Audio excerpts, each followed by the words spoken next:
Okay, you can hear me now? All right, great. Awesome. Thank you guys for letting me know. I was wondering, like, where is everybody? Okay, so welcome, welcome, welcome. We'll just pretend that we're just starting now because I guess we actually are. Welcome to Chalk Talk. And so I started off, I'm talking a little bit about I talked about the NBA draft just a smidgen. Not a lot to say if you're a Houston Texans fan. Their first pick was the numbers with the 67th pick in the third round, and they selected quarterback David Mills. They also traded up in the third round to pick Nico Collins, a wide receiver. And then they've got some tight ends and some other players. I think a lot of Texans fans are disappointed that this Texans team did not focus more on defense. Clearly, the defensive side of the ball is where there is some great need. The player, and for those who are making the assumption that by them selecting David Mills, the quarterback in the third round, that means it's over with Deshaun Watson. I think it may be over with Deshaun Watson, but not because of that pick, because he's not a guy that's going to come in and lead this team. I don't think anytime soon, but who knows what really is going to happen. The big story in the NFL, of course, is what's happening with the Green Bay Packers and Aaron Rodgers. Aaron Rodgers has basically said, I'm out. I don't want to be here. I don't want to do this with you guys anymore, is in a nutshell. And as recently as last week, the story actually broke on draft day. So last Thursday is when this story broke. The Packers are remaining, they're resolute, and they're saying, listen, he's our guy. You know, we want him here. He makes what we do work. He's the face of this franchise. He's our quarterback, and we're doing whatever we can to we want him here. So that's what they're saying. All the reports are that he just does not want to come back. He does not want to be there. I know that he doesn't have any guaranteed money left on his deal. I don't know that it's just about money. I don't know if it's about a new deal or if it's about a combination of what he has expressed before is a little bit of disrespect from the organization. If you remember last year, they drafted a quarterback and not a receiver early. And so the thought is, well, what are they doing? Anyway, so those are kind of the big draft stories. And there's some other stories around the draft. The Bears traded up into the third pick to get Justin Fields, to get a quarterback. And there's a lot that we can talk about moving forward with the National Football League. But here's the thing I wanted to talk about. I really want to talk about customer service today. All right. So before I do that, there's a couple of things. I wanted to just talk a little bit about the NBA play-in tournament because that is coming up. So you probably heard LeBron say that. Actually, I think what LeBron said was, I read a tweet where he said, whoever came up with this idea should be fired. Luka Doncic has said this is not a good idea. Players don't like it. The players who've been outspoken about it. And so here's what it is. It's just for this year. It is a play-in tournament that includes the 7 through 10. I'm gonna call them the 7 through 10 seeds, okay?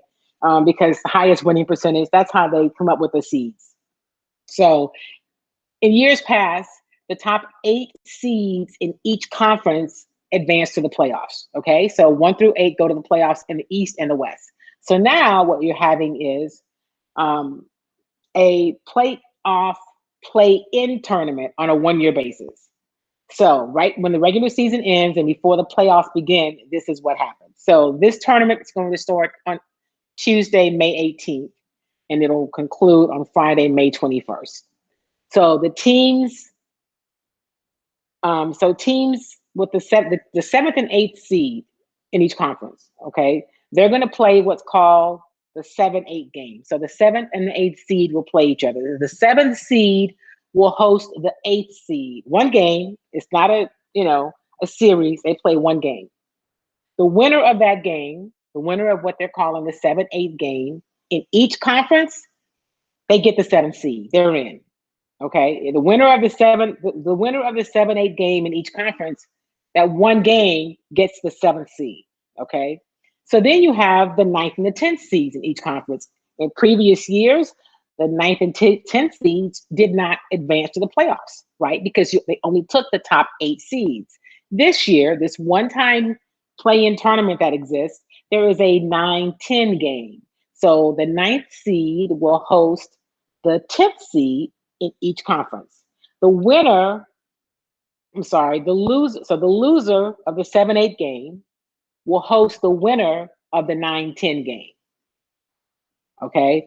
The loser of the 7-8 game will host the winner of the 9-10 game in a play-in game. And the winner of that game in each conference will get the 8th seed.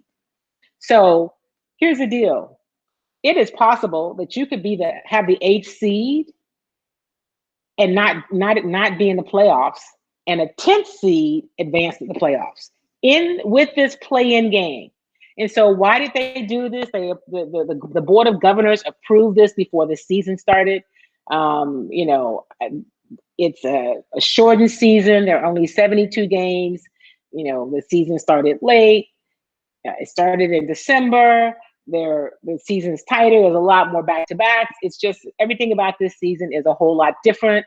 And so this is what they came up with to implement. And it was unanimously approved by the Board of Governors, this play-in tournament. So that's what it is. Okay, so what does that mean? Let's just say that right now, today, the playoffs started. So in the Western Conference, Utah's 1, Phoenix is half a game back at 2, Denver's 3, the Clippers are 4, the Lakers are 5, Dallas is 6, Portland 7, and Golden State is 8.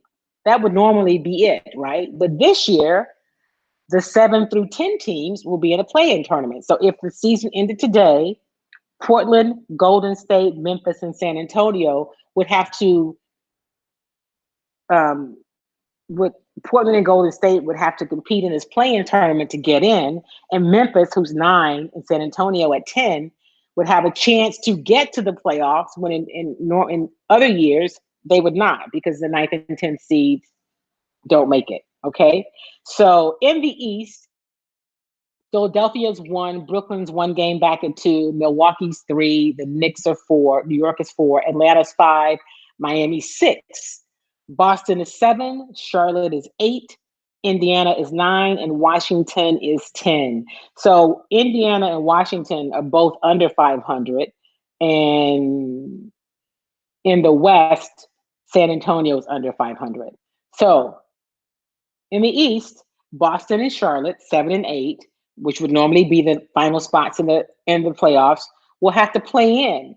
And Indiana with 9 and Washington at 10 will now have a chance to advance to the playoffs if they win 2 consecutive games in the play-in tournament. So that is what's happening in the NBA. If you got thoughts about it, I'd love to know what you think. It's the system for this year, and the playoffs will begin on May 22nd. Is that right? The actual playoffs. Yeah, the playoffs start May 22nd. So the play-in tournament is May 18th through 21st. And then on the 22nd, the playoff tournament starts. It should conclude no later than July 22nd. So they're back on track to have a normal start, if you will, for the 21-22 season. So that's kind of the skinny, if you will, on the play-in tournament. All right. So I wanted to just share that with you. I think that's, getting a lot of conversation. Of course, LeBron, like I said he didn't like it. He thinks whoever came up with it should be fired. And other players don't like it. If you're one of the top, teams in the league, maybe you don't care that much. I don't know. But it will be interesting over these last couple of weeks. And of course, right now, the Clippers are half a game above Dallas. They are 37 and 28. They're the 5th seed. Dallas is the 6th seed. They're only 1 full game above Portland for the 7th spot. So if by chance the Lakers were to slip, they'd have to play in this play-in tournament. It could happen. There's still enough basketball left to be played where Portland, could, the Lakers could drop down and be the 7th seed and have to play a tournament to get into the playoffs. Isn't that crazy? So anyway, that's that. So that's what I wanted to talk about. So here's the other thing I want to talk about. I would like for to have a little conversation about customer service. I have, like in recent weeks, as I've moved around a little bit more, still, of course, wearing my mask and socially distance, I have, and not even just in person, but even some other, you know, online experiences. But customer service is a problem, right? And I've talked to other people and they're like, yeah, it's just really awful. I was talking to one friend who said, I think a lot of it is, some of it is young people who, you know, um, may not want to go back to work, or they don't mind changing jobs frequently. But here's what I tell you: it's not just them. There are veterans. There are what look to be seasoned adults. I won't say seasoned professionals, but seasoned adults. It is horrible, and I just like, what is happening here? And is it because for the last year we've been locked down, or we haven't really been engaging with people a whole lot? I think here's the first thing. If you have a company, if you're an employer and you have a staff or a team of people, you need to take some time out and do some customer service training. Because I can tell you, I will determine where I spend my money based on customer service. Obviously, the product matters, but service is really, really key.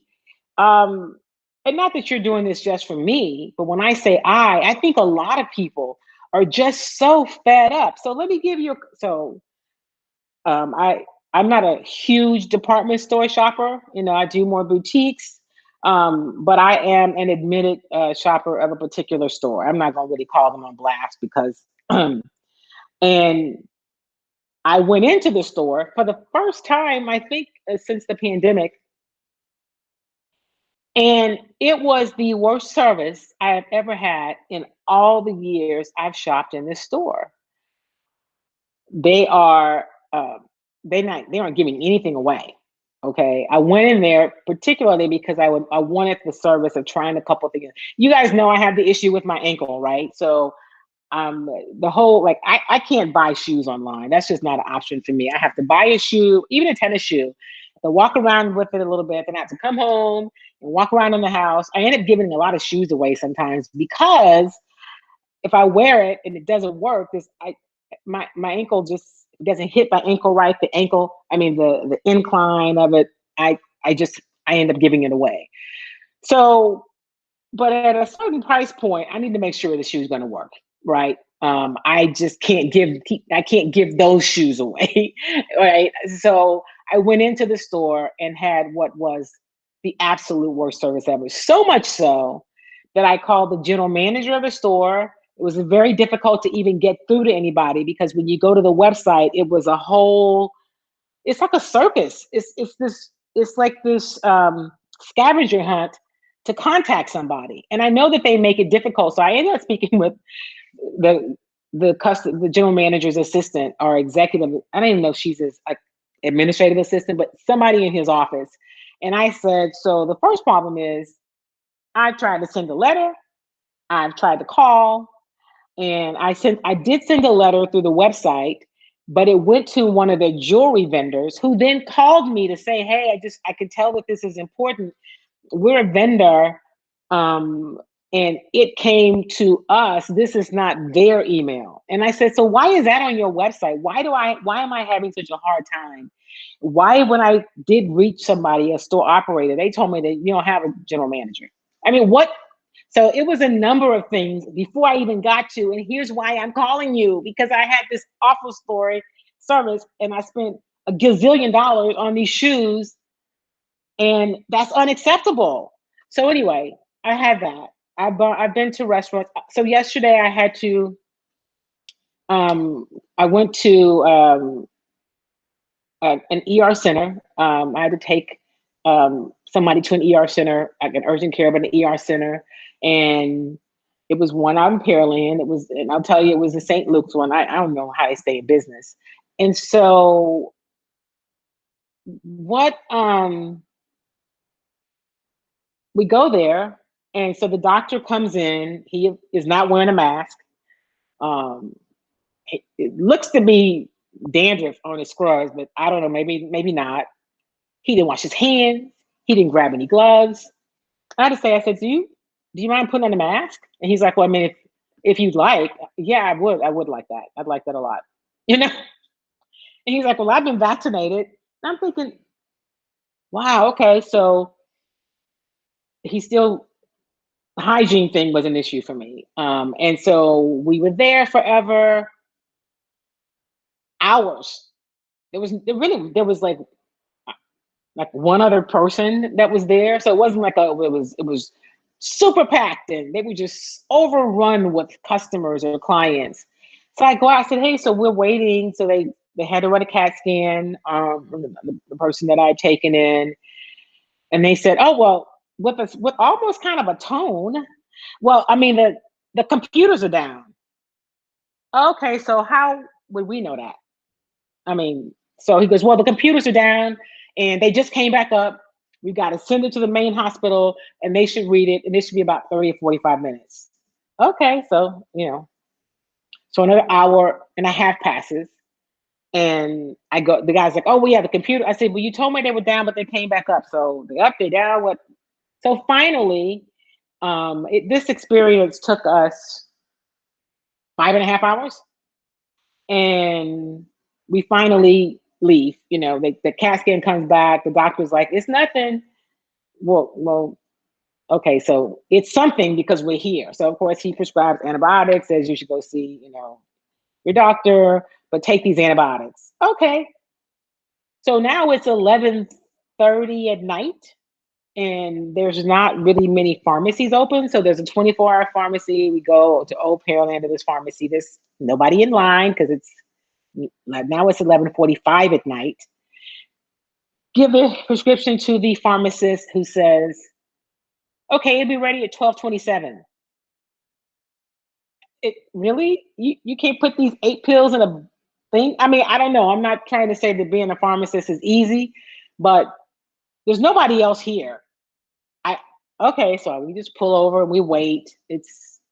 So at 12:15, I'm like, I'm just gonna go back through at 12:15 because maybe she'll give it to us early. She did not. She came at 12:28. She comes to the window. Now, remind you, it's 12:28 in the morning now. There's no one else around. And we pull up and she says, the same lady, she goes, can I help you? Yeah, pick up a prescription. And she asked for the name. And I'm thinking, is she kidding me? So that was, I just, and she wasn't young. She's a seasoned grown up. Like, I don't understand. That was just crazy to me. You could tell we've come from the emergency room because you see it on the prescription. You can't fill this prescription. I mean, that's just a little thing. But, here's one. I bought a new garage door opener and paid for the installation. They have come out now 5 times. We're getting it right because this last time, which earlier today was a supervisor who did some extra things and really some stuff that I needed that one of the other 4 people should have said to make my garage door work smoothly is what I will eventually get done today. So he's going to go back to the shop and get those things and come back and finish. But it took me 5 tries, right? And this particular company didn't do blocks of time. You have to give them your whole day. Well, we can't tell you what time. I mean, is it 8 to 12? Is it 12 to 5? Is it 8 to 10? No, it's just between 8 and 5. So my thing is, as I get this off my chest, I see some of you saying, Sylvia says, yes, it's horrible.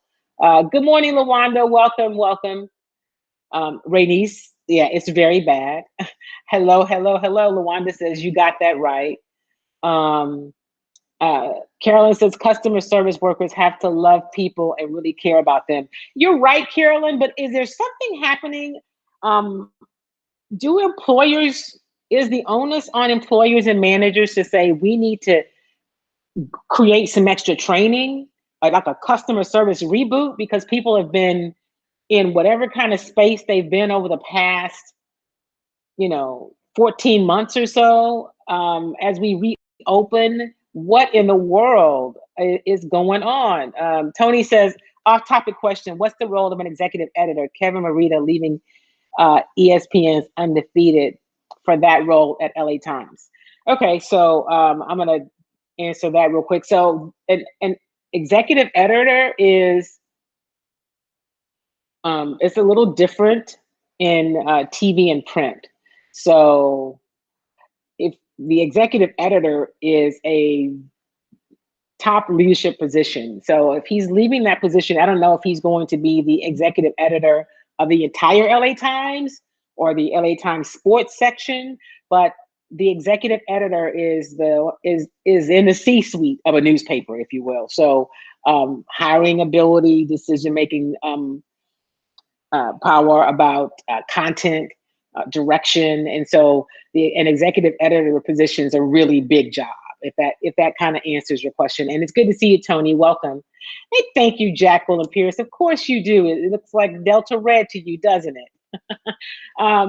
So I just wanted to, if you guys have any experiences that you want to share about customer service, but here's what I think should happen. And it's customer service, but it's also in whatever of the entire LA Times. Oh, well, that's really big. That's a huge job, the entire LA Times. Yeah, he is going to be near the top because the person that is above the executive editor is probably the publisher. I don't, maybe there's depending on just their particular structure at the Times, but it's pretty much at the top. He's not too far beneath the publisher in terms of their hierarchy. So that's a great position, especially if he's from Los Angeles or just wanted to get back to print or, wanted to be able to have that sort of influence. It's a really big position. So I'm glad that helped. So I'm thinking about customer service and experiences that I've had. And some of you obviously have had some experiences because you're saying, yeah, it's really, really bad.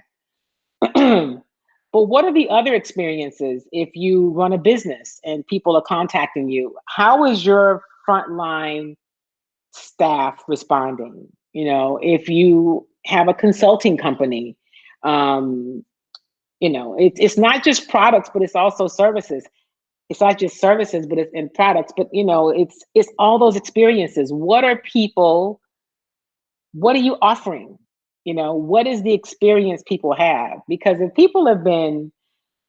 people haven't done anything over the past 14 months. Some of y'all haven't stopped. Okay. I'm just saying, not the Chalk Talk audience, because we have been responsible, right? We have been socially distancing. We are still wearing our masks. We're getting the vaccine. We're washing our hands. I know you're doing all of those things. And so I want to thank you for your diligence because we need that. And so I think this time right now is kind of critical, How are you engaging with people? How are you communicating with people? You've been either behind a screen, on a phone, maybe you've been on Zoom, maybe you've been communicating electronically, but now you've got to get back out and engage with people. How do you do that? Do you know how to do that? I would say give it some thought. I was talking to someone earlier who had an experience, was trying to get some help with TurboTax, the online tax software, and called up and went through several people and finally got to someone who probably was provided the most information, but was crunching ice and eating on the phone in her ear.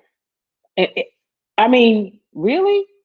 And so it's just, there are all these different experiences happening. And I don't know if people just got a little lax because you were home. I don't think it's that people don't want to work. I don't believe like there's a political conversation that's, well, because they got that money. Well, no one's living on the stimulus money. It's $1,400. And if you manage to make that stretch for a year to pay your rent or mortgage and all your other bills, then you obviously know something that I don't. All right. So the stimulus money was important and helpful, but it was not going to keep people from having to have a job. All right. The unemployment money is not going to keep people from having to work.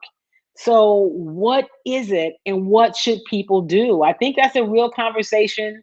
I just want to call these companies and say, hey, train your people, because what is going to happen, I think, is that people are going to be more, they're how they spend their money is going to be based on the experience they have when they're spending it. And if the customer service is horrible, why would I go there? You may have really good food, but if your service sucks, I'm not coming to your restaurant. I live in Houston. There's a lot of restaurants. And oh, by the way, I cook. I'm just not going to go to a restaurant with bad service and spend money. I'm just not going to do it. And I don't think a lot of people will either. I think people, because they have been home, will say, oh, I can just get something from Uber Eats, which means your servers are not going to make money because you're not coming in. So there's not going to be tips for them and wages. Or they'll say, you know what, I'm not going to come into your store. I'll buy it. Because if I come in, I'm probably going to buy more because I'm there and I'm seeing stuff. Or I'm just going to buy less stuff and I'll just do it online. Now, perhaps grocery stores, because they have been busy, right? Well, I'm trying to think of my grocery store experiences. I choose the stores I go to. Let me tell you one of my favorite stores. Y'all know I'm a big Central Market person. Maybe you don't. I am. But I'm also a Sprouts person. I think my Sprouts experiences have been good. The service is good. Their products are good. And their price point may be a little higher on some things, but their stores are clean. They're not super packed. And the people there are friendly and provide and offer good customer service. So I go to Sprouts. There's some places I don't go. I'm not coming to your grocery store if it's not clean and if the experience is not pleasant, because I enjoy the grocery store. I'm a cook. So the grocery store is a place where the experience matters to me. So see, I'm going to go to a store that caters to that and offers me better experiences. Also, I'm going to do business with people that provide better service, that know how to talk to me, or if I'm sending clients to them, to my customers or my clients. I just think it's a real conversation that we need to be having. And I think if you manage people, it may be worth bringing in somebody to help them with, how do you communicate? How are you engaging? How are you behaving? Like, stop acting out when you go places. I don't know what other way to say it, but I have just been um, I've been kind of bothered by that, if you will. Carolyn says, I would pay more and good service. Absolutely, because it's worth it, because it's all about the experience. And as we look at, I don't know if your spending habits have changed since the pandemic. I don't know if you become more fiscally conscious, if you've thought, okay, I really got to save. Maybe you always knew that, but I've got to really be prepared because the pandemic happened and it just happened, right? It was quick. We didn't really get a warning. There was the hurricane's coming, get your stuff and prepare. It's here now. And what are you going to do?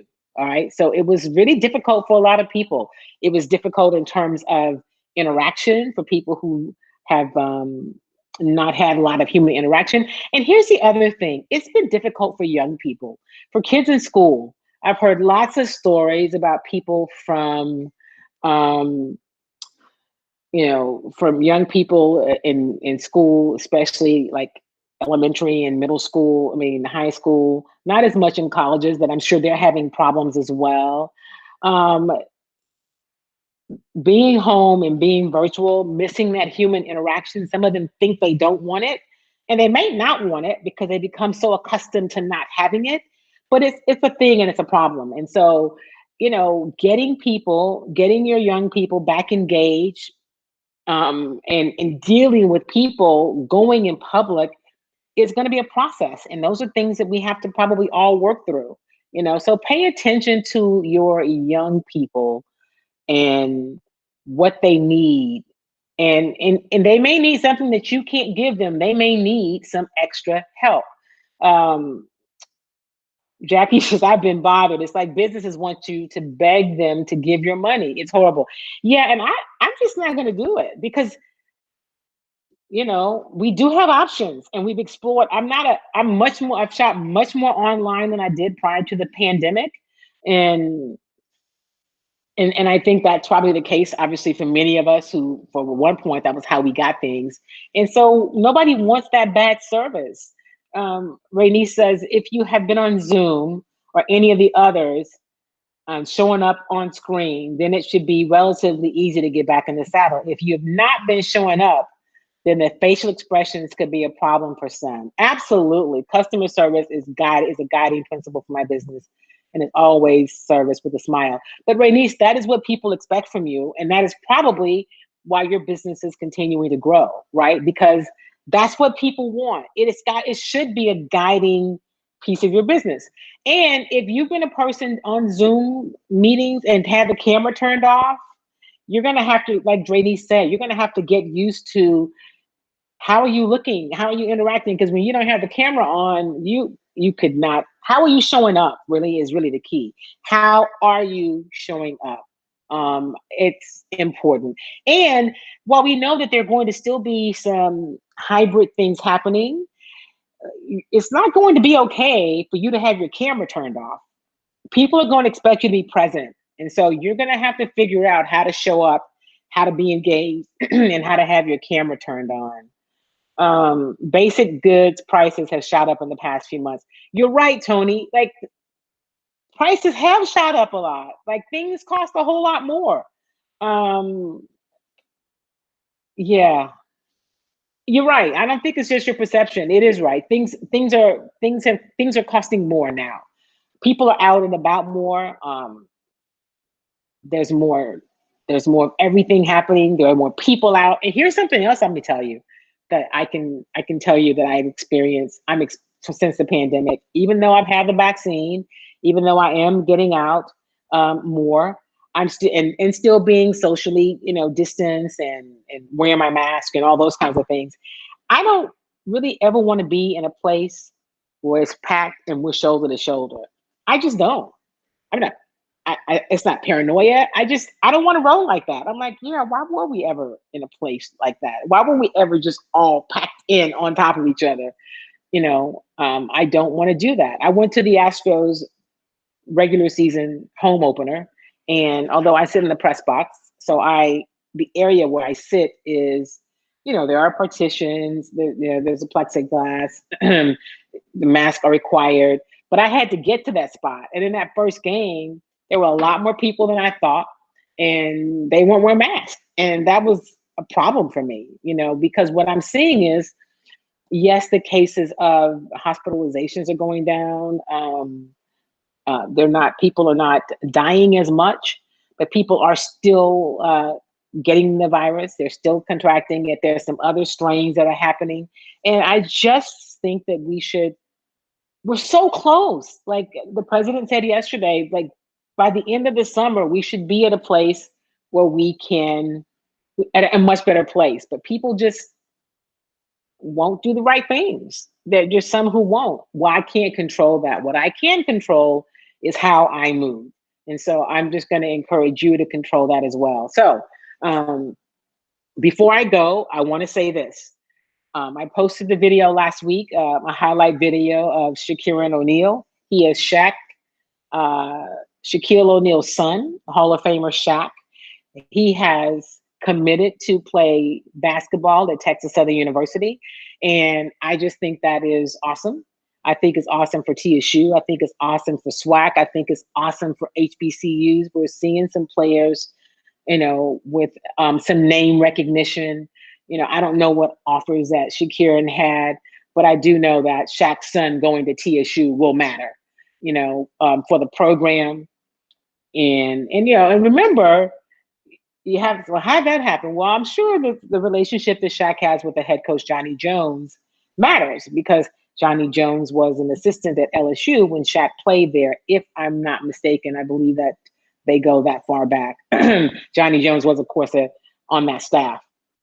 So, we've talked about what it would mean for HBCUs to get some of the top talent or players that have, notoriety or name recognition or whatever it might be in their program. So I thought it was a great, great move for Texas Southern, and not to single out that because you've got, you know, a Shakira O'Neal, him being there means more than the other players. I don't want to ever give that impression because all of the players matter and have the same value.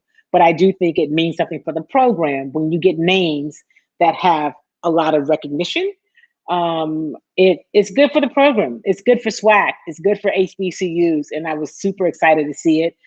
He did an IG live with somebody over the weekend talking about his choice of going to Texas Southern, you know, and he's got, you know, a lot of followers. And so I posted the video of some highlights of him. And so kudos to Johnny Jones and Texas Southern. And I'm sure to his father, Shaq, who had some influence, if you will, on him deciding to go there. And I just think it's great to see, you know, and some of those things that we are seeing changing.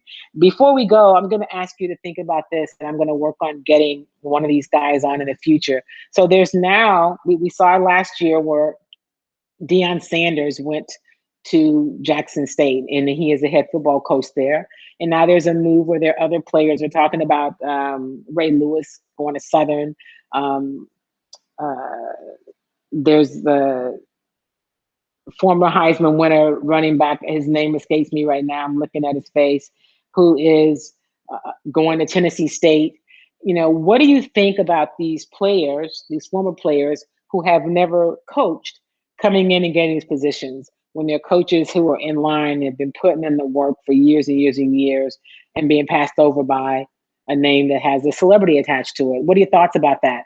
Give us some thought. We're going to talk about it coming up on the next week's show, but I wanted to just drop that and get your thoughts about it. Listen, as always, I appreciate you being a part of Chalk Talk. Thank you. And remember to wear your mask. Remember to, if you haven't been vaccinated, I'm a proponent of getting the vaccine. Continue to practice social distancing and make smart decisions about how you move. Wash your hands, keep your hand sanitizer with you. And this weekend is going to be Mother's Day. So for all of you who are mothers or who have mother-like relationships to people, Eddie George, thank you for that. I couldn't think of it. I'm like, George. Thank you, Tony. Eddie George is going to Tennessee State. Yeah, former Heisman Trophy winner, running back. Eddie George is going to be the coach at Tennessee State. So I want to say happy Mother's Day. It is my first Mother's Day without my mother. I'm going to post a tribute to her this weekend. It's already been kind of weird and difficult, but it's been difficult since January 20th, the day that she transitioned. So what I want to say to you is love on your mothers, the people who are mother-like in your life. Do that. Your aunts or godmothers or sisters, or if you have friends, just honor the people, the mothers that you know that are doing, that are just here, because once they're gone, that's it. There's nothing like a mom. So happy Mother's Day to all of you in advance. And remember, do something kind for yourself and do something kind for somebody else. I'll see you next week, everybody. Have a good one.